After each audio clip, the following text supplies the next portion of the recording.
Good afternoon. We're just going to let folks log in to the webinar and we will be starting momentarily. We're excited to have everybody join us this afternoon. We'll give it about one more minute.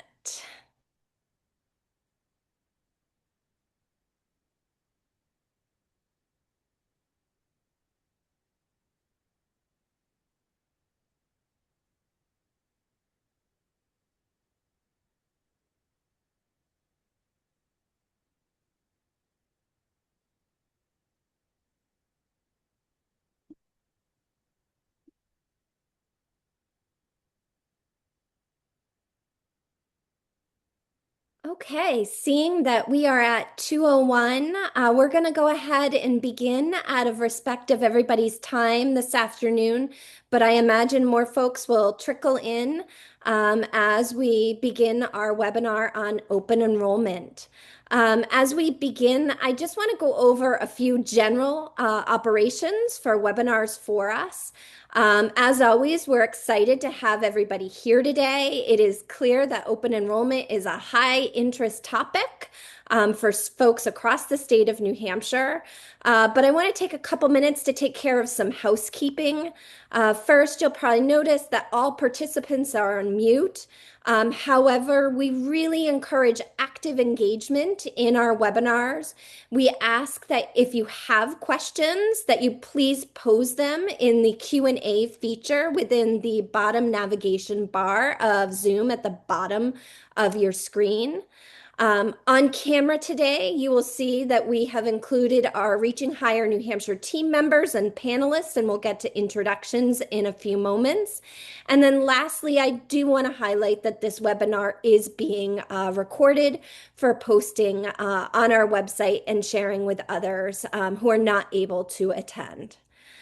So with that housekeeping, I really want to welcome you all today to Reaching Higher New Hampshire's webinar on Policy Pulse, Open Enrollment in New Hampshire, What is at Stake? As we dig into this topic, I want to begin by just sharing a few words about who Reaching Higher is and what we do. Our full team is with us today. We have our policy director, Alice Tilsley, on camera, who will be facilitating our panelists.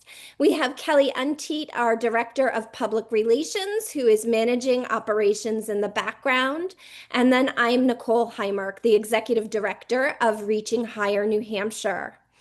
A bit about Reaching Higher. Our organization believes that public schools are an essential public good and that they thrive when supported by their communities and our state. Granite Staters share a deeply held conviction that public education is one of our most precious assets and that we work to ensure every public school has commitment at the local and state level for the support they need to ensure that their students succeed. Reaching Higher takes a great deal of pride in our role, and our role is really to translate complex education policy into clear, accessible information that empowers families, educators, community members, and decision makers. And by connecting policy and people, we help build informed advocacy and collaborative efforts that advance equitable outcomes for all of our students, all of our families, and our community. So we're really glad you're here with us today, and we look forward to learning along with you. Alex, I'm going to have you, thank you, advance to the next slide. So now I really want to dig into the reason we are all here. As I shared at the top, open enrollment is a high interest and widely discussed topic right now in New Hampshire and honestly beyond our borders. Our agenda today will anchor everyone in a shared understanding of what open enrollment is and why we're talking about it now.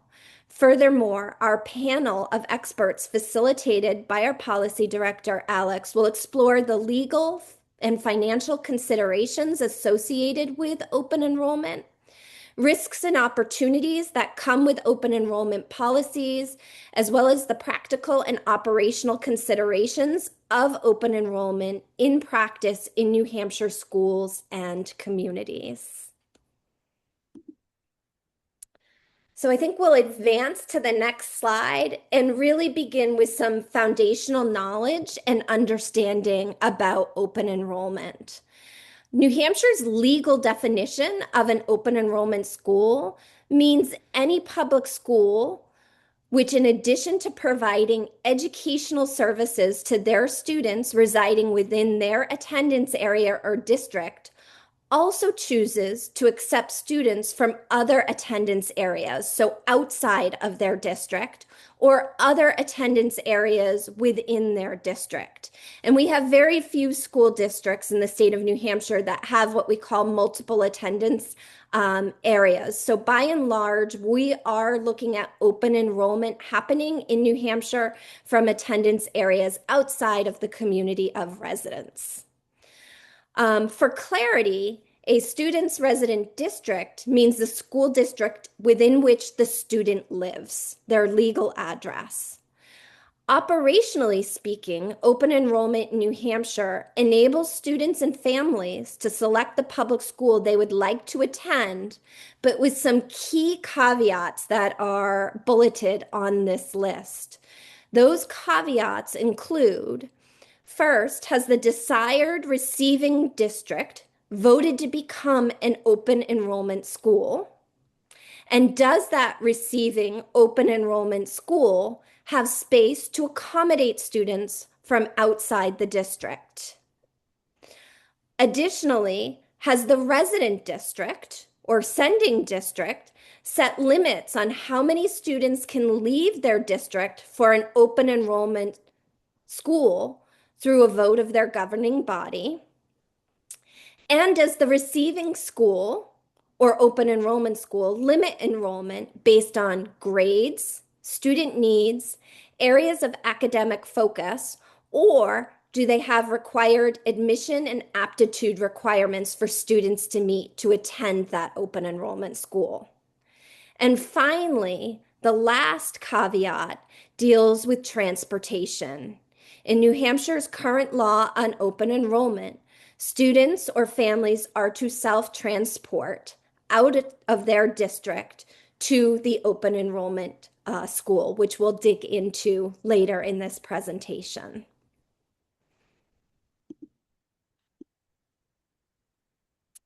In addition to sort of setting the ground or framework around what open enrollment is, we also feel it's critical to highlight sort of the history of open enrollment here in New Hampshire and to really establish that historical perspective on the policy and how it has evolved in New Hampshire specifically. Many people are often surprised to hear that open enrollment in New Hampshire dates back to 1995 with the passage of Senate Bill 9. In 1995, Senate Bill 9 brought into New Hampshire the state's charter school law, which was a feature of that bill, but it blended both charter school legislation and open enrollment legislation. A little more than a decade after that, the state passed House Bill 688 in 2009. House Bill 688 at the time completely separated or bifurcated open enrollment and charter school laws, making them their standalone policies. And truly, for the first 25 years of having an open enrollment law on the books, activity was quite quiet here in New Hampshire. But since the early 2020s, we've been hearing a lot about open enrollment. Prospect Mountain High School voted to become an open enrollment school in 2023 due to population declines, but also voted to restrict its students from leaving Prospect Mountain for other open enrollment schools if they were to emerge. Today, Prospect Mountain is the state's only open enrollment school. As some students choose to enroll in Prospect Mountain from other communities, specifically Pittsfield and Epsom, legal challenges have emerged in our state, which resulted in the New Hampshire State Board of Education ruling that districts must pay the tuition for students attending an open enrollment school. Simultaneous to these decisions made at the State Board of Education level, activity really began to pick up in the New Hampshire legislature during the 2025 legislative session, so January to June of 2025, with 6 proposed bills at that time tinkering with open enrollment laws here in New Hampshire. This volume and interest in open enrollment last year in New Hampshire was not unique. National special interest groups pushed hard for open enrollment legislation last year, including supporters of school choice and vouchers and the American Legislative Exchange Council, ALEX, a conservative lobbying organization that advances far-right legislation in state governments. So that offers us a bit of an overview of sort of the historical timeline of how this policy has played out in New Hampshire. But more importantly, and Alex, I'll have you, thank you, this brings us today. In October, the New Hampshire State Supreme Court handed down a decision on the town of Pittsfield's appeal to the New Hampshire State Board of Education ruling. The court in October upheld the decision of the State Board of Education, requiring districts to pay the tuition for a resident student attending an open enrollment school. In that decision, the court noted that since the appeal, the open enrollment statute had been amended by lawmakers just this year in 2025 to clarify that sending districts to students to out of district open enrollment schools is the responsibility of the sending district to pay the tuition to the open enrollment school. Prior to the state Supreme Court decision in October of 2025, Reaching Higher was monitoring a long list of open enrollment bills, which included both holdovers from the 2025 legislative session and new LSRs, legislative service requests, or bill titles for the 2026 legislative session. Since the October ruling was handed down by the state Supreme Court, many of those bills were either politely killed, so determined inexpedient to legislate, or withdrawn. Reaching Higher continues to monitor developments as we approach the 2026 legislative session. And at this time, we believe there are only 2 remaining bills moving forward in 2026. So with that, we also feel it's, before we transition to our panel, that it's important to note that the media has played their role in covering the developments related to open enrollment and what the implications may be for New Hampshire communities, schools, students, and families. We expect ongoing media coverage as the policy matures and districts contemplate how to respond. But importantly, it is time to transition to our panel of experts who can offer more color and detail on open enrollment and the impacts they expect to see for New Hampshire. So with that, I'm going to introduce formally Alex Tilsley, our policy director at Reaching Higher New Hampshire, and she's going to introduce you to our panelists this afternoon and facilitate our conversation. Great. Thank you, Nicole.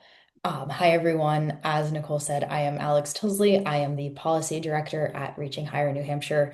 Very excited to be here today, joined by Barrett Christina, the executive director of the New Hampshire School Boards Association, and Sydney Leggett, the former superintendent of the Plainfield and Cornish school districts.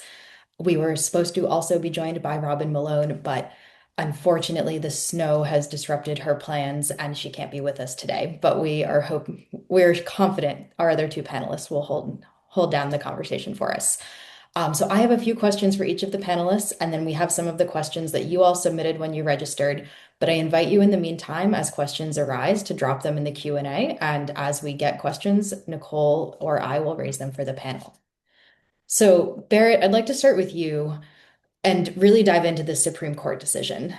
From a legal perspective, how does the recent decision shape open enrollment going forward? And what practical impacts should districts, families, and taxpayers expect? Yeah, thank you, Alex. Unfortunately, the Supreme Court's decision is going to cause even further chaos and confusion among New Hampshire school districts. For the first time, the court has ruled that local school districts and local taxpayers and local voters no longer have control of their money, that their neighboring district can dictate how money in Pittsfield is spent. Also, the other challenge too with the court's interpretation. Of the of the pertinent statute, saying that even though Pittsfield or any district for that matter has not adopted open enrollment, um, your students can attend neighboring districts if that other district has adopted open enrollment. So the interpretation of the statute seems to be that if a school district wants to limit the number of students that it may potentially lose under open enrollment, is that it itself has to adopt the open enrollment statute and place a percentage of numbers or a specific number of students that the district may allow to come in or may allow to leave. The statute allows that to be anywhere between 0 and 100 or a certain percentage of students. So, I anticipate that we're going to see this March a handful of articles brought forth by local school boards, either trying to open up their local school district to open enrollment and bring kids in, which may be one possibility, or conversely, we're going to see warrant articles that seek to prevent or limit the number of students going out so a school district is not losing students. One of the challenges that NHSBA, or one of the concerns NHSBA has, is that this may be pitting school district against school district. We know that lots of school districts in New Hampshire have declining enrollment. School districts are fighting for revenue. We know that the state's adequacy formula is treating different districts, treating districts differently across the state. So NHSBA certainly opposes state mandated open enrollment, as we saw last year with House Bill 741. We certainly recognize that many of our members may welcome the Pittsfield decision and may try to adopt or implement open enrollment provisions in their local communities in the hopes of filling some of their own seats in a manner that Prospect Mountain was seeking to do as well. Thank you for that overview. Sydney, I wonder, as you hear Barrett describe some of the challenges, and then maybe some of the opportunities, but really the questions this raises, how do you think about this from your perspective as the former superintendent of a small rural community? What will open enrollment mean on the ground in districts like Cornish, and how would you think about the opportunities and the pressures? Thank you. I believe that in small rural districts, which are really the heart of New Hampshire schools, I mean, this is New Hampshire. New Hampshire is made up of small towns and small districts, and I think the state takes a lot of pride in that, in the small town and the small district, and in our local communities. And what this will do, because of what Barrett is talking about in terms of competition, is that this will be sort of the equivalent of the big box stores coming in and taking over, the small mom and pop businesses, just to use a general analogy.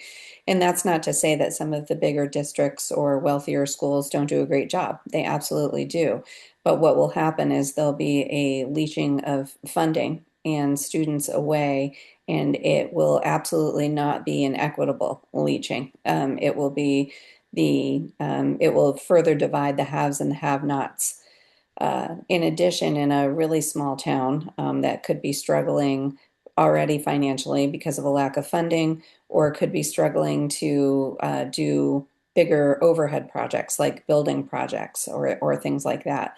There's even more of a problem because you're taking away any additional funds and community support for those kind of things when you're losing students and families. So the issue of it being hard to survive as a small rural district would be tenfold with open enrollment, probably more than that. Wow.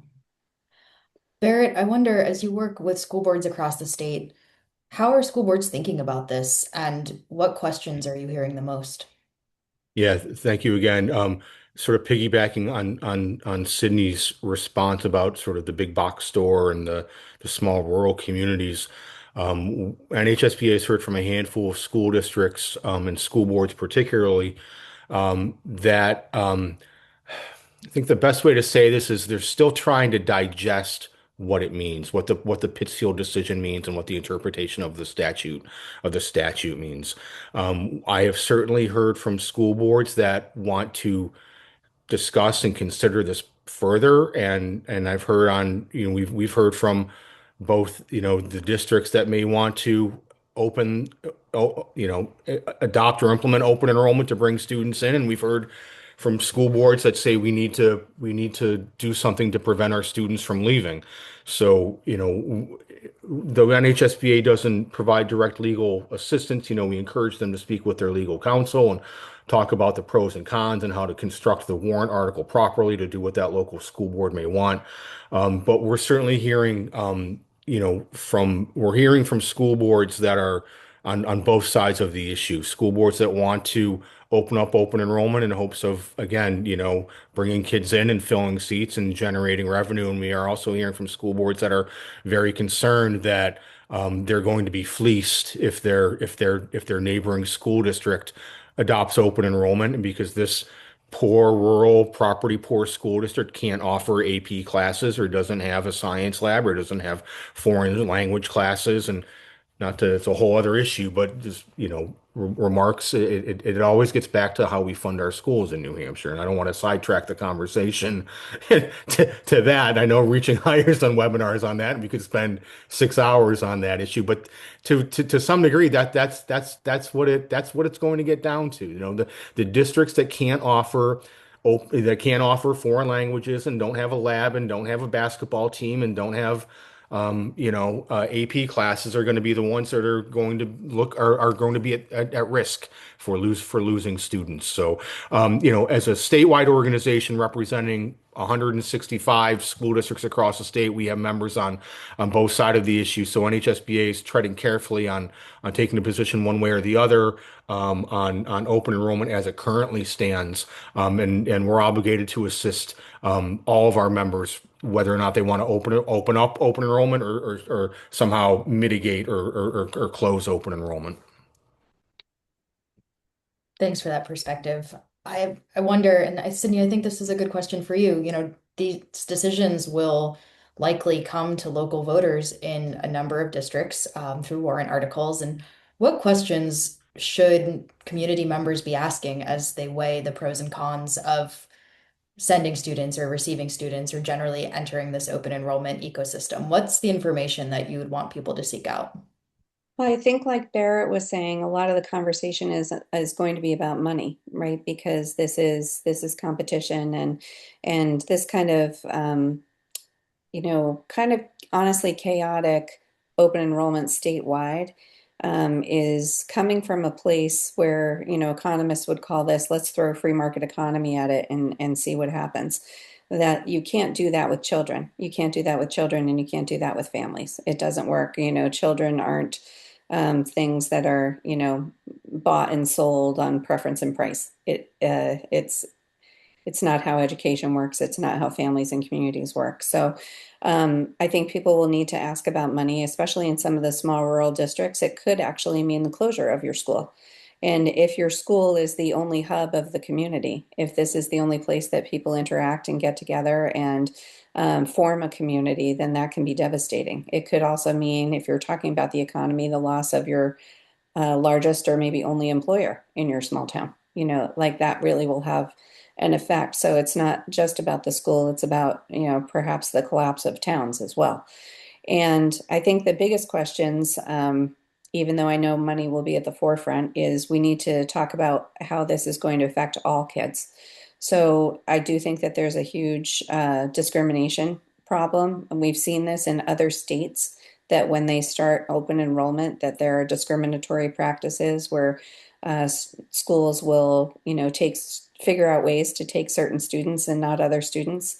There will be socioeconomic divides where parents who don't work the right shift or have the right transportation, to a different school or those other kind of things will be affected. So I would love to see people really asking the questions about what does this mean for all of your students?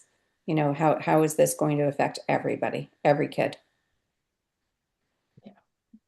I think that's really important. And I think something that, you know, a lot of people have tried to start thinking about is who are going to be, I hate to use these terms, but the winners and losers in this conversation. Exactly. Who gains an advantage from open enrollment and who loses out? So I'd love to invite either of you to weigh in on Yeah. what you see early in this conversation. Sure. Sydney, if you don't mind, I'll jump on that. I'll jump on that first. One of the concerns NHSBA has with open enrollment as a broad statement, primarily focused towards House Bill 741 that talked about the state mandated open enrollment, is that it's going to create greater inequities among our students. I believe the current statute and the proposed bill said that transportation, will be the responsibility of the parents. And then one of the articles that Reaching Higher cited on one of the earlier slides, I went back and read that in anticipation of this webinar. They talked to a parent, I believe from Epsom, that said he's willing and able to drive his kid 20 or 30 minutes to Prospect Mountain every day. Well, that's great. If you have that opportunity for that kid, that may be wonderful if they have that opportunity. If mom and dad can get them there, or if mom and dad can buy that kid a car, or they got a buddy they can travel with. But if you want to go to a high school that's 20 or 30 minutes away through open enrollment, well, if you've got to get off the bus at 3 o'clock and you're in high school and you've got to meet your little brother or little sister and provide childcare after school because mom and dad are working, or you're a one-parent household and the kid has to work at Target or McDonald's after school to help mom pay the rent and pay the bills. Open enrollment is closed to those kids anyway. Though that's the entire myth about this whole school choice argument anyway. If the family has the opportunities and the availability and the resources, they may be able to take advantage of it. There's a whole swath of kids in New Hampshire that are not never going to be able to take advantage of these quote unquote choice programs, regardless of how we structure them. So, Yeah, I always go back to this saying that if a choice isn't available to everybody, it's not really a choice, right? And this is clearly not available to everybody.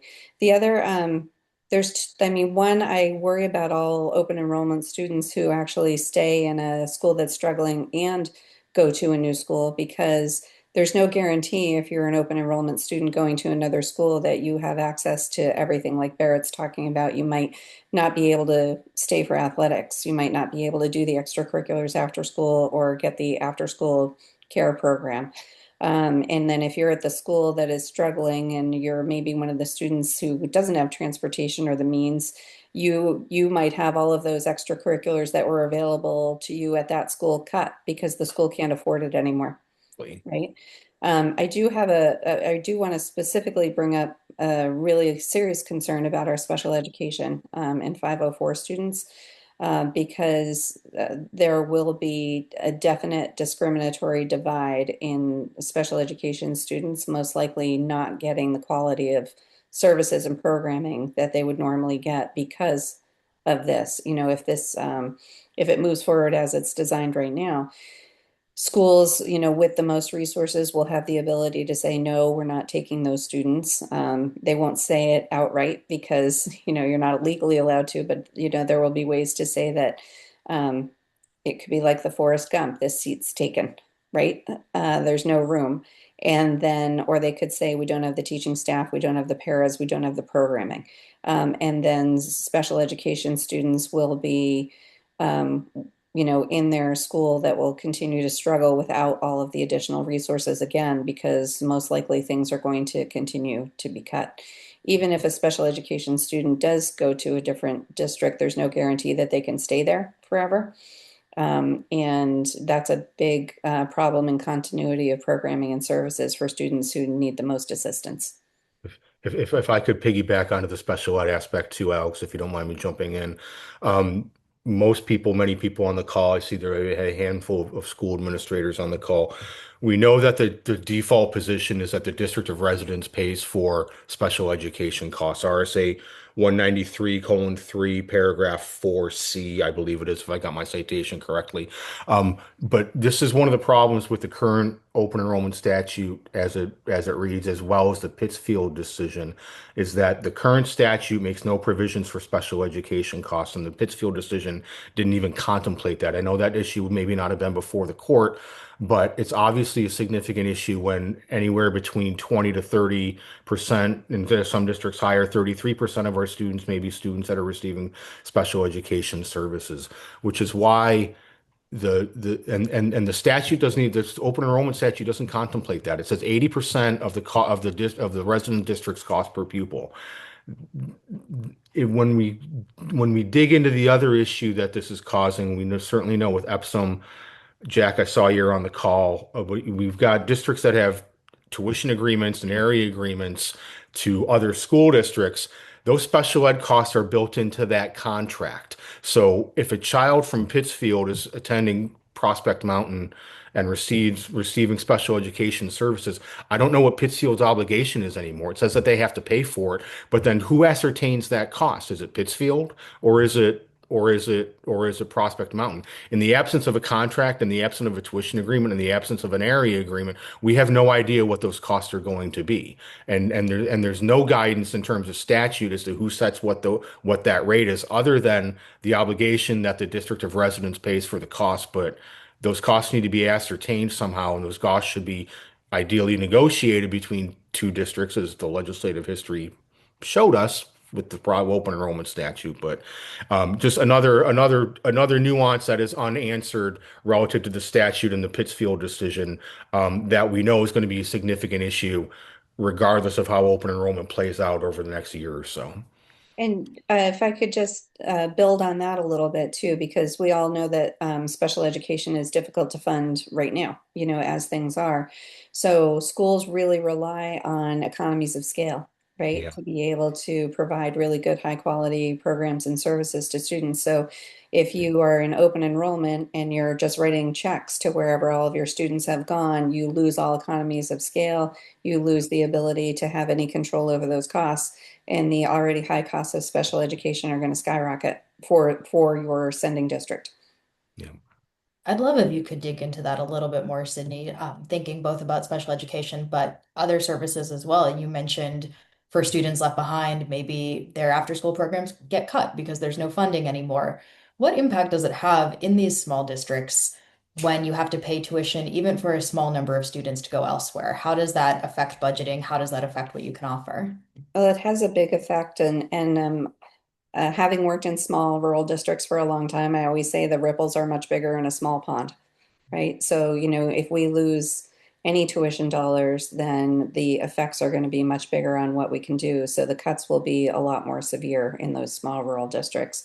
And it'll be in terms of programming, the extracurriculars. It'll probably be in terms of related arts or essential arts, in terms of athletics, after school, kind of before and after school subsidized daycare, which a lot of families rely on. And then it will be, teachers and paras after that. So it will be a lot of small districts if they stay open. It will be them really trying to get down to the core of what they need, more of survival mode, as opposed to looking at a really holistic, good, high quality education that, in my opinion, New Hampshire has provided for a long time in most places, even in small districts. Yeah, thank you for that. And I want to communities remind, have wanted that as well. yes. Communities support that. Yeah, absolutely. I want to remind everyone that you can submit questions through the Q&A feature. I know we have a few that have come in already, and we will get to those in just a minute. I want to raise some of the questions that came in through the registration form. So somebody asked, what protections do communities have, and can open enrollment be overturned through any kind of referendum? So I currently, the only protection that a community or a district would have would be to get an article on the warrant this March limiting the number of students leaving from your school district. Conversely, as I think I mentioned earlier, the statutory scheme also requires you to allow students certain, if you want to block students from leaving, you have to allow certain students to come in, similar to what Prospect Mountain did. I can't advise specifically on how to draft that article, consult your local council. But again, I think we're going to see a handful of districts. I think we're going to see a lot of districts have open enrollment warrant articles on articles on their warrant this year, setting a percentage or setting a strict number of the number of students coming in and the number of students going out. And I peeked at the Q&A, and somebody had mentioned or had asked the question, do we anticipate these coming via the school board or coming via petition? That's going to be that's going to be really interesting to see how that plays out. Anecdotally, I can tell you that in speaking with some superintendents, they are looking at sort of putting together gentlemen's agreements of not poaching kids from neighboring districts, if you will.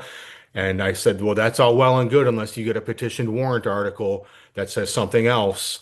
And you get a community that wants to close that elementary school because it's expensive and they think it will be cheaper to send the kids out. So many of these, I think, are going to be driven or initiated by the local school board. But I think certain communities that want to expand, for lack of a better word, choice. I can see petition warrant articles coming in, making your district full open enrollment. So I think I think we're going to see a blend, but those are the protections anyways. Adopting a warrant article that limits the number of kids going out if you're concerned about losing kids. Or alternatively, opening it up and letting kids come in because you have empty seats. Well, in a related question someone asked in advance is there any reason, and I would add, any reason legal or otherwise, why a district shouldn't declare themselves an open enrollment school? Um, you know, I mean, if you want the kids and you want the seat and you want to fill your seats, that's fine. There's going to be an ugly truth about this though too, is that some communities are not going to want some kids from their neighboring community into their schools. And I'm not going to name districts, I'm not going to name names, but that's the reality of it. We've had districts that have tried to combine for a number of years, and some communities have said, I don't want those kids in my school.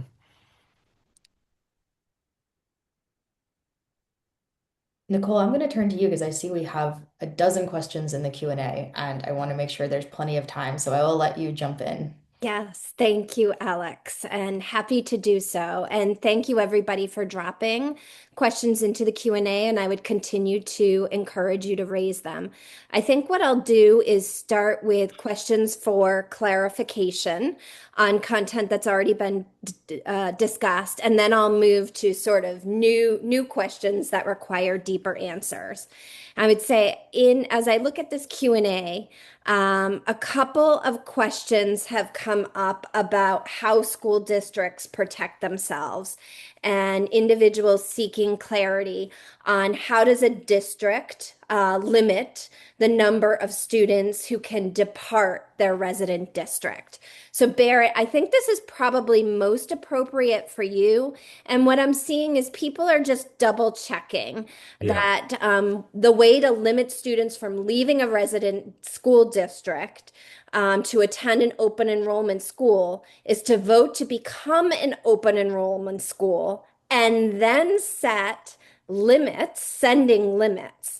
And then the second part of that question is if that's a yes, is that done through policy? Like, can they do it now through policy, or is that truly a warrant article activity? Yeah, there's no policy aspect that can create open enrollment or limit open enrollment. It has to be done through the warrant article provisions at your annual meeting. And again, I'm trying to find I've got the statute in front of me. I'm trying to so this is RSA 194-D as in David, colon 3, subparagraph 1C1. If you need it, send me an email. In adopting the provisions of RSA 194-D, a school district, i.e. the voters via warrant article, shall impose limitations on the number of resident pupils who may attend open enrollment schools located inside and outside the school district. The limitation shall be represented as a percentage between 0 and 100% of the school district's current pupil enrollment. So, So basically that's it. The only protection is to have go through the warrant article process, a local school board If your neighbor has adopted open enrollment and you as a school board have a policy saying zero, that policy is going to be irrelevant. If the kid wants to go to your neighboring school district, they're going to be allowed to do that if that neighboring school district has adopted open enrollment. Your local policy doesn't impact that. You need the warrant article to impose a limitation. And then related to that, Barrett, there's a question that has surfaced, and I know you don't have a crystal ball, but folks are wondering if we're expecting school districts through their local school board to do the warrant articles, or are we going to see petition warrant Yeah, articles? Do you have I any think we're gonna pulse on that? I think we're gonna see both, to be quite honest with you. I think we're gonna see both. If I had to venture a guess, I think a majority of them would be initiated by the local school board, but I imagine we're going to see some communities where we're getting petitioned open enrollment warrant articles as well. Okay. And so along a new thread, and this could go to Sydney or Barrett, folks are thinking about student options. And so with the presence of open enrollment in the recent state Supreme Court decision that came down, people are asking what options really outside of open enrollment or that are currently available for individual students to request transfer to an out of district school. And more so they're saying, and for what specific reasons? Yeah. Do you To want to do that, start? Sydney, or you want to? Well, I'm going to think of the basic ones where there's a best interest reassignment, where school districts for a long time have really worked together. If a student really does belong in a different district for a variety of reasons, the superintendents can do a best interest reassignment. There's a manifest education hardship protocol that school boards can go through if there's a reason why a student needs or parents making a request of the school board for a different district. And then outside of that, we have all of the other choice movements that are moving towards EFAs. But a lot of, aside from those, a lot of districts already have different tuition agreements. A lot of school districts have made these arrangements by local decision making, to allow students to be able to, um, you know, choose a little bit of their education path. Yeah, just to add on to that, Sydney hit the two primary ones.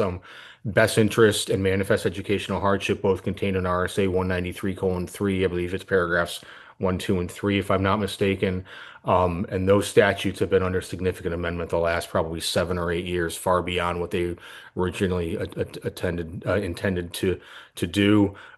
We've got charter schools, obviously, where there's no tuition charged. If a parent wants to enroll their kid in a charter school, they have that option, which is, I mean, there's a whole unique conversation too that we could do between the charter school statute and the open enrollment statute going back, what, 30 years now, if or whatnot.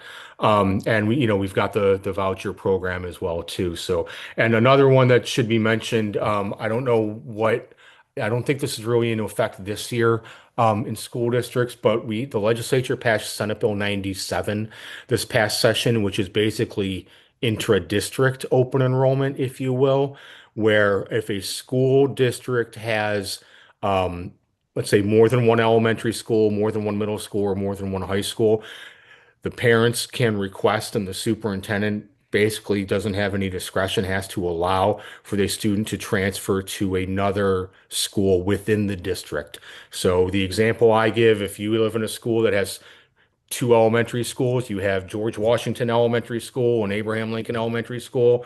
If the kid attends and lives in the zone of George Washington Elementary School, but for whatever reason the parents want the kid to attend Abraham Lincoln Elementary School, the parent is allowed to do that, and the district has to has to abide by the parent's decision. We know we have a couple other pending bills this legislative session that I won't get into because I know the question is really about current, but best interest manifest ed under RSA 193:3, charter schools, and the voucher program. And then now this intra-district open enrollment via Senate Bill 97. I forget what statute number they assigned to that. Barrett, you also offer a transition to a question that did surface in the chat. And I don't know if this is a today thing or a later thing, but it is about charter schools. And we have a participant on this webinar asking if charter schools will qualify as receiving districts with the tuition level at the 80% levels. No, my understanding is because charter schools are already to some degree open enrollment. If the parent wants to, if the parent wants their child to attend an open enrollment, there's no local tuition money moving along. The state pays the per head adequacy of the $8,000 or whatever it is per head now. So charter schools are not implicated by either the open enrollment statute or the Pittsfield decision. Okay, thank you for that clarification because I think that's important. Yeah. Alex, I might direct this question to you because I know we've talked about this on our Reaching Higher team internally. And we have a participant observing that most of the comments that they've heard so far about open enrollment seem to imply that it's it is a bad thing. It's not a positive thing. He's wondering, what are the arguments that open enrollment proponents make in favor of it? Sure, I'm happy to take that. The main argument we hear in favor of open enrollment is that it will create competition. And I'm going to lay out this argument and then I'm going to invite Sydney in particular to weigh in on the validity of this. But the idea is that if districts have to compete for students, they will really think critically about what they offer. Maybe they will invest more in different programs. And we've actually seen that in some states, this does work. The majority of states have some form of open enrollment program. It's not always statewide. Sometimes it's limited to an urban area. But open enrollment exists other places, and it can create more opportunities. It can incentivize innovation. I think the catch is that in order to innovate, in order to offer new programs, you need to have funding. And so this gets back to a point that Barrett started with, that we can't create something out of nothing, right? We can't, if we don't give our schools the money they need to serve their communities, how do we expect them to compete for students from other communities? And other states have actually completely rethought their funding formula in order to make open enrollment work. They found that districts weren't opting into open enrollment because the disparities in funding across the districts were not making it so it wasn't worth it. And so to make that happen, the state completely rethought how they funded, putting a lot more of the burden on the state and equalizing the funding that districts got across the state. In that case, students and families are choosing based on, whether there's a certain program they like in the town over that maybe their school doesn't offer. You end up with some specialized curriculum that might make sense for people to opt into or out of. But it starts on this foundation of equitable and adequate funding centralized at the state level that just does not exist in New Hampshire. So I'd love to invite, not to push this question off, but Cindy, I'd love to invite you to weigh in. And I think a related question I saw come up in the Q&A functionally said, is this really so bad? If my student is at a school that's small, that's under-resourced, is it so bad for them to have the opportunity to go somewhere else? So I'd love to hear, how you might advise parents who are grappling with this now, should they take advantage of it? And what you think of this argument that it might create competition and ultimately increase the quality of all of our schools. So I've read the research that these people are discussing, and there are a lot of holes in the research. So there really are no peer-reviewed research articles, academic research that says that open enrollment actually improves academic learning. You'll see some very, very modest bumps like you're talking about in some isolated areas where they believe that competition actually improves some academics. And again, when we're talking about improvement, we're talking about like really small bumps in academic gains, nothing major and nothing holistic. But what the holes I want to poke in that research is that because those school districts are getting all the extra funding for those open enrollment students, whether it comes from the sending district or whether it comes from the state, they're actually throwing a lot more at academics and programming. And there's a lot of other things, a lot of other variables that could really truly be responsible for those academic gains, not purely competition. That's the first thing. And then the second thing is that I think a lot of the desire, not everybody's desire, but a lot of the desire for open enrollment is, again, going back to this idea that the competition from a free market economy will potentially shut down some schools, and we'll save money because we'll have fewer school districts and we won't have to pay as much. So we can clearly look to Vermont, who did a big consolidation, and they have no research to show that that was any big financial savings to schools because other costs increase to make up for things that had to be consolidated. So, if you're really looking at any kind of evidence-based research about open enrollment, the two things to remember is that there really isn't any proof that it saves money, and there's really no proof that it actually improves student learning, which is what all of our decisions should really be about. Exactly. Yeah.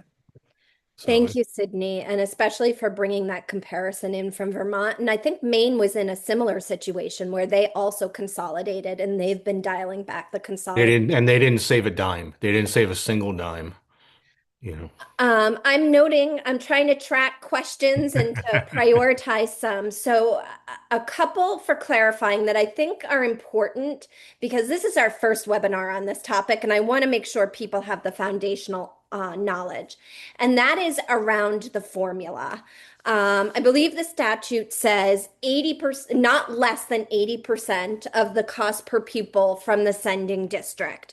So, folks in the chat, I think we've had 3 people ask about that formula. Is it 80% or is it a different number? Who is responsible for that 80%? The sending district? And is it the sending district's cost per pupil or the receiving district's cost per pupil? And then what happens to adequacy?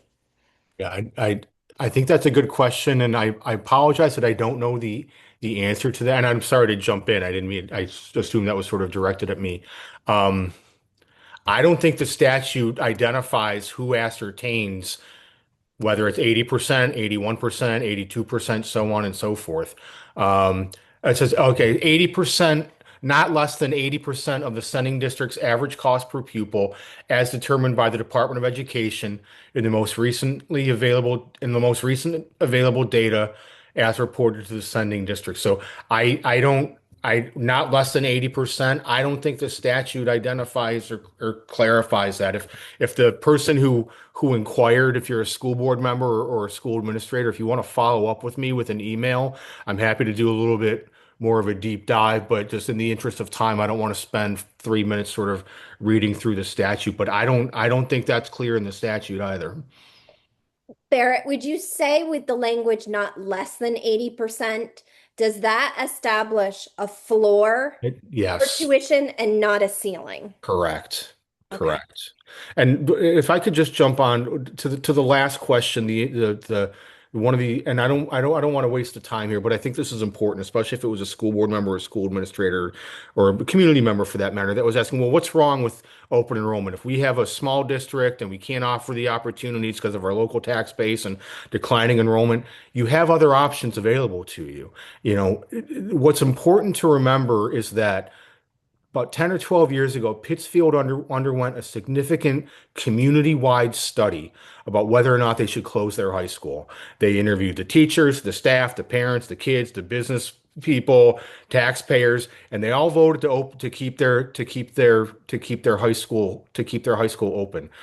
I don't live in Pittsfield. That's not my decision to make, but the good people in Pittsfield decided to do that. If circumstances change, they can revisit that. So if you have a school that has declining enrollment and you think that keeping that school open is cost prohibitive, there are other alternatives. Talk to your school board and your community about closing the school and tuitioning kids to a neighboring school district where you have certainty then of what your cost is going to be under the tuition contract rather than people grabbing your kids and paying not less than 80% when we don't even know what that means. To say nothing of special education costs, because your special education costs are going to be contained and included within a tuition contract.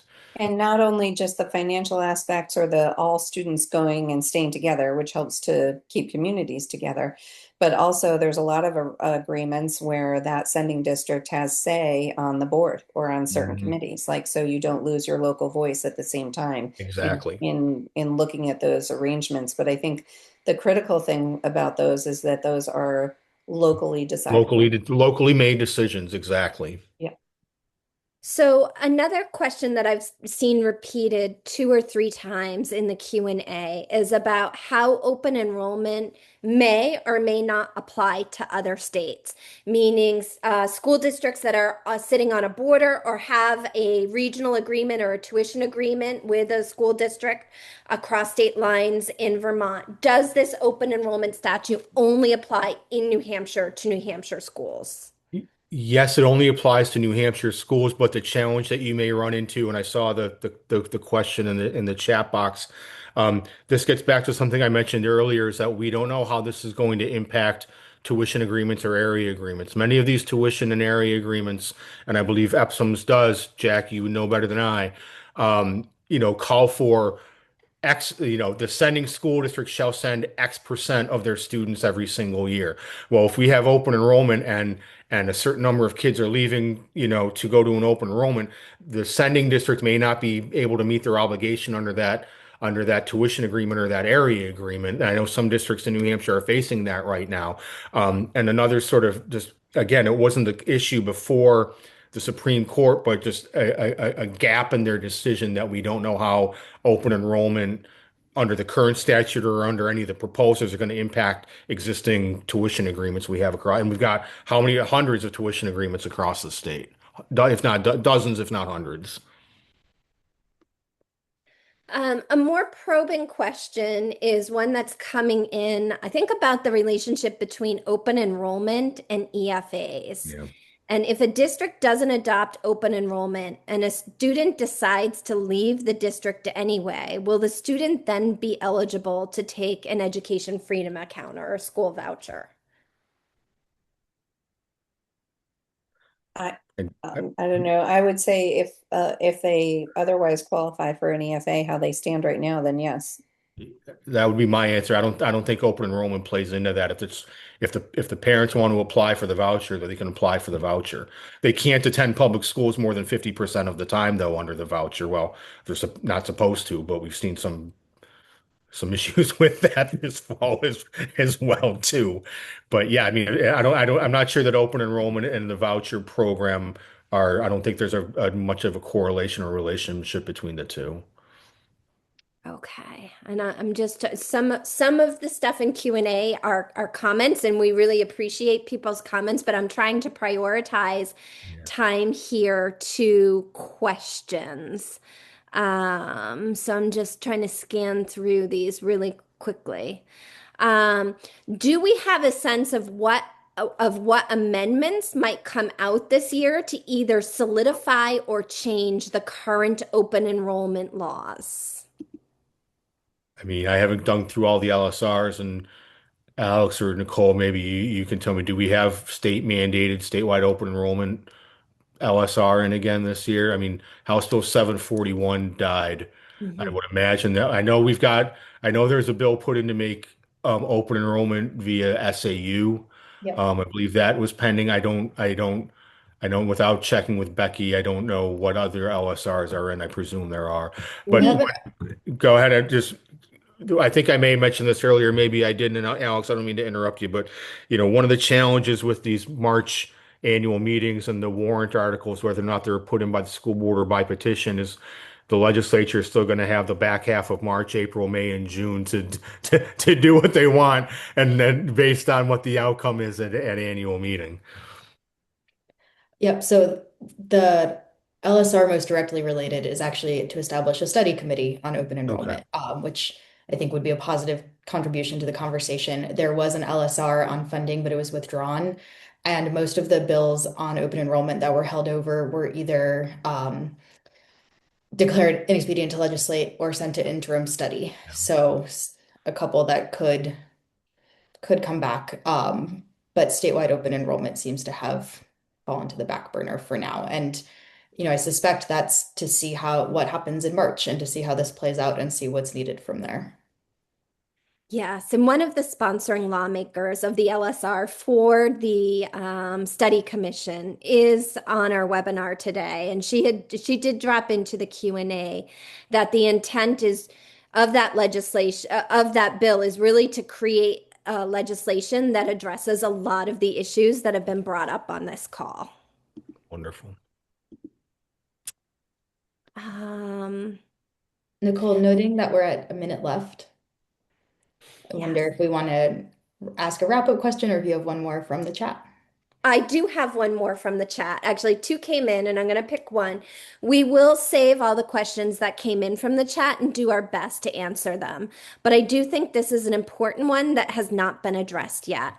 And that is, are there protections to prevent discrimination in an open enrollment system? Hmm. Not explicit. You know, I mentioned earlier that some communities are going to not want some kids from the neighboring community into their school unless he can, throw a football or dunk a basketball or score a hockey goal. Special education, that's an open question. The statute doesn't discuss this, the open enrollment statute doesn't discuss that. There's no consideration of that matter in the Pittsfield decision. What was curious is that House Bill 741 said that a district could limit students from attending their district if the student had, I forget what the language of persistent behavioral problems or whatever the challenge was. I'm like, great. So the kid that always gets in trouble is not in a good learning environment for him is going to be stuck Go anywhere. because the other district doesn't want him, to say nothing of the fact that the behavioral problem wasn't defined. Does that mean he's tardy? Does that mean he's getting into fights? Is he selling drugs in the bathroom?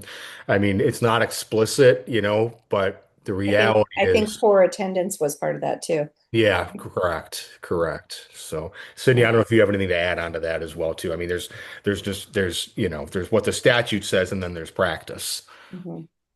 Well, I think that I'm thinking of other states right now, right? So I think that there are other states who have tried to do open enrollment with some protections.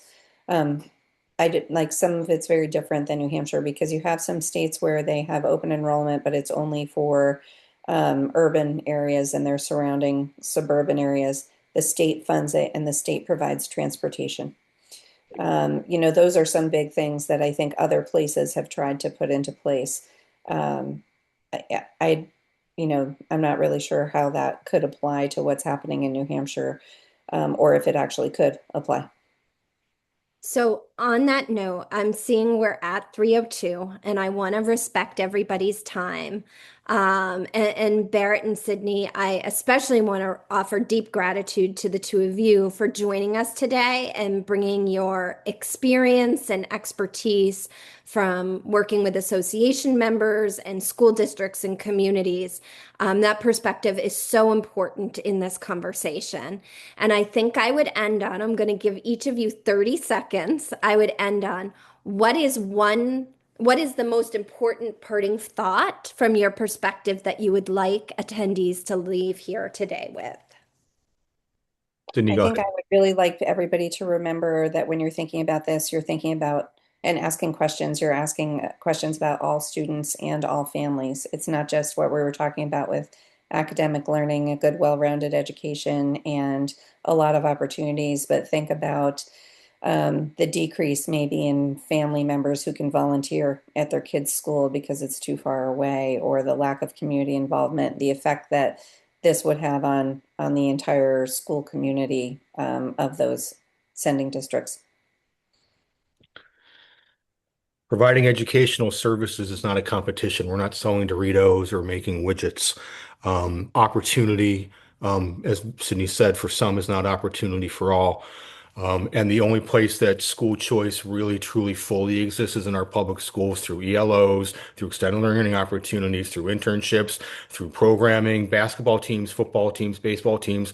Whenever anybody wants something that their school, their private school, their voucher, whatever else it doesn't offer, they always come back to the public schools, don't they? Special education, lab class, basketball team, extracurriculars, they always come back to the public schools. So let's support our public schools and recognize that, we're not in a competition because that means somebody wins and somebody loses. We're all in it together for the kids in New Hampshire. So thank you both for those really impactful parting thoughts. And I also want to thank our audience today for sticking with us. We will follow up with an email with our recording and wish everybody a wonderful Thursday. Thank you. Thank you.